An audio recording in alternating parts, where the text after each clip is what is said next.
મીઠપ વાળા માનવી જેદી જગ છોડીને જાશે તેદી એની કાણ કાગા ઘરે ઘરે મંડાશે.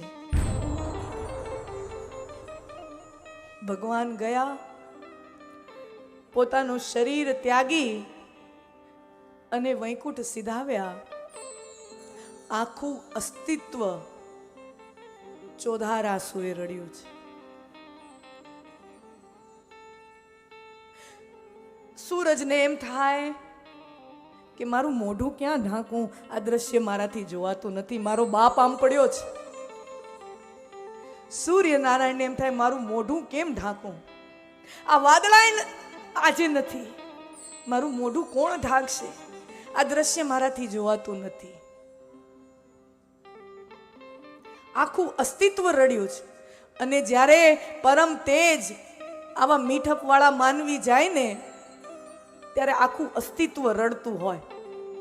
મીઠપ વાળા માનવી જેદી જગ છોડીને જાશે તેદી એની કાણ કાગા ઘરે ઘરે મંડાશે. એની કાણ ઘરે ઘરે મંડાય, એનો શોક પ્રકૃતિનો એક એક તત્વ પાળે.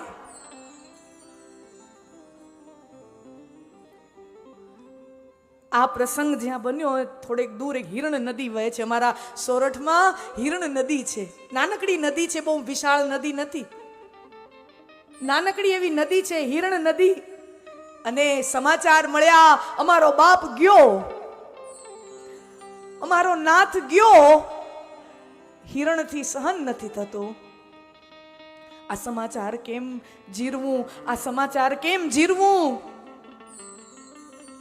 અને આ સમાચાર બધે કેમ પહોંચાડું. હું તો આવડીક નદી છું, મારું ગજું શું, હું ભલે ને અટલીક હોઉં પણ મોટું ઘર ક્યાં દૂર છે. મારું ગજું ભલે ને આટલું હોય પણ મોટું ઘર ક્યાં દૂર છે. અને એ હિરણ નદી દોડતી પડી છે સમુદ્રના પેટમાં. નદી જઈને સમુદ્રને મળતી હોય, ઈ નદી દોડતી જઈને સમુદ્રના ખોળામાં પડી અને સમુદ્રને કહે છે આપણો બાપ ગયો, હમારા કૃષ્ણ નહીં રહા, આપણો નાથ ગયો. અને સમુદ્રે જ્યાં સાંભળ્યું આપણો નાથ ગયો, આ ભાવ સમર્થ કવિ રવિન્દ્રનાથ ટાગોરે આપેલો છે પોતાની કવિતામાં. એના સાહિત્યમાં આ ભાવ આપ્યો છે. ટાગોર સૌરાષ્ટ્ર નથી આવ્યા, મારા ધ્યાનમાં છે ત્યાં સુધી ટાગોર સૌરાષ્ટ્ર તો નથી જ આવ્યા. पर श्री कृष्ण को प्रेम करने के लिए किसी धरती पे आने की आवश्यकता नहीं है. श्री कृष्ण प्रेम से कोई हृदय अछूता नहीं रह सकता. नदी पड़ी છે સમંદરમાં, અને સમંદરને જ્યાં ખબર પડી ને આપણો નાથ ગયો, સમુદ્રના પેટમાં ફાળ પડી. આમ લોચા વળવા માંડ્યા, ફાળ પડી. આ ફાળ પડવીનું અંગ્રેજી શક્ય નથી. આમ લોચા વળવા માંડ્યા, ફાળ પડી, એવી દાહ થઈ અને એનાથી વાદળા બંધાયા. ટાગોર એનાથી વાદળા બંધાયા. કૃષ્ણ આ સંસારમાંથી વિદાય લઈ ગયા છે, ઈ સમાચારના વાદળા બંધાયા. એક વાદળું આમ જઈને પડ્યું દ્વારિકામાં ગોમતીમાં, બીજું વાદળું પડ્યું યમુનાજીમાં, ત્રીજું વાદળું પડ્યું ગંગાજીમાં. આમ સપ્ત પવિત્ર નદીઓના જળમાં, આ પ્રદેશોમાં આ સમાચાર પ્રકૃતિના તત્વો પહોંચાડી રહ્યા છે. વ્રજવાસીઓ જુએ આ કમોસમના વરસાદ છે, આ કમોસમી વરસાદ છે. આ કોઈ શુભ સંદેશો લઈને નથી આવ્યા, આ બહુ ખરાબ સમાચાર છે. અને જ્યાં વ્રજવાસીઓ આવું વિચારતા હતા ને ત્યાં ઉદ્ધવજીનો રથ વ્રજમાં આવે છે. ઉદ્ધવનો રથ બ્રજમાં આવ્યો, व्रजवासियों ने भेगा કર્યા. नंद बाबा का घर कहाँ है, यशोदा का घर कहाँ है. नंद बाबा नहीं रहे, माँ यशोदा नहीं रही. ઉસ સમય ઈ સમયના કોઈ વડીલો રહ્યા નથી. અરે ભગવાન 125 વર્ષના, દીકરો 125 વર્ષનો હોય તો પિતા નંદ બાબા રહ્યા નથી, માં યશોદા પણ હવે રહ્યા નથી. ઈ સમયના વડીલો કહેવાય, ગોપીઓ ગોવાળિયાઓ કહેવાય, એમાંનું કોઈ હવે રહ્યું નથી.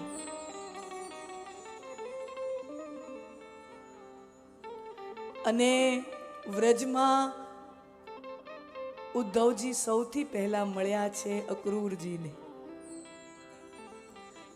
પેલા રથના તેડા આવ્યા હતા ને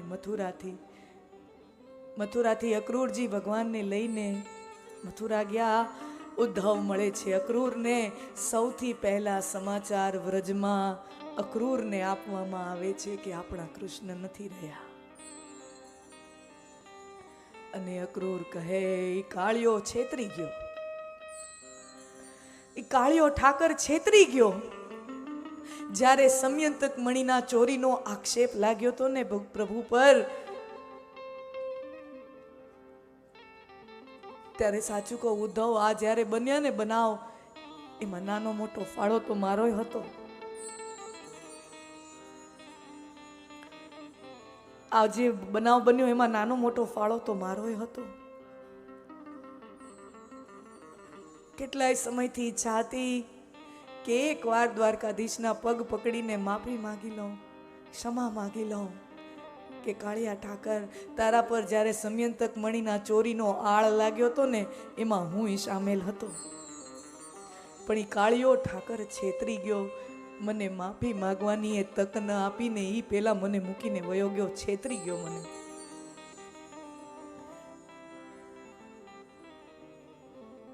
મનની મનમાં જ રહી જાય છે.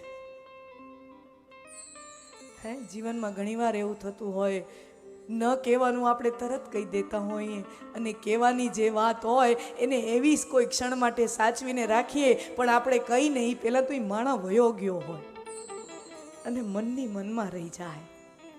કાળિયો ઠાકર નીકળી ગયો. ઉદ્ધવ પૂછે છે અક્રૂરને, અક્રૂર બીજા કોણ રહ્યા છે હવે એ ઉંમરના? હવે તો બધી નવી પેઢી છે જે કૃષ્ણ સાથે નથી રહી, પણ જે કૃષ્ણ સાથે રમ્યા હોય, રહ્યા હોય, એ પેઢીમાંથી કોણ રહ્યું છે બાકી?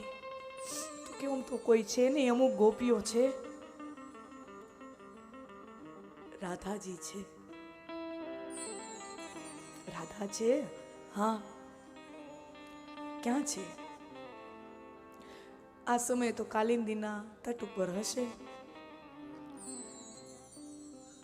ઘણા સમયથી જોયા નથી, પણ એનું સ્વરૂપ ભૂલાઈ ગયું હોય. કંઈક ઓળખાણ આપો ને, પરિચય, એમ સ્વરૂપનું કંઈક ચિહ્નો આપો તો મને જલ્દી ખબર પડે. ઘણા સમયથી જોયા નથી.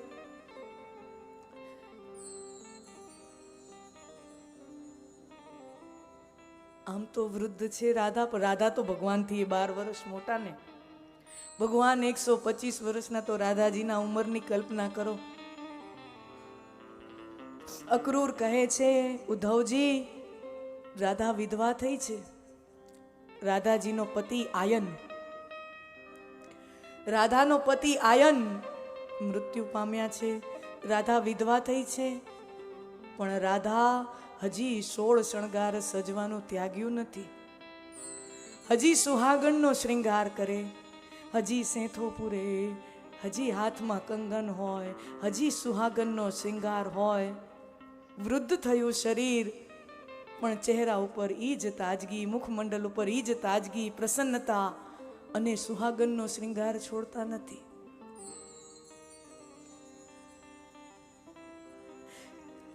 સાચું કહું, પ્રેમ કોઈને વિધવા થવા દેતો જ નથી.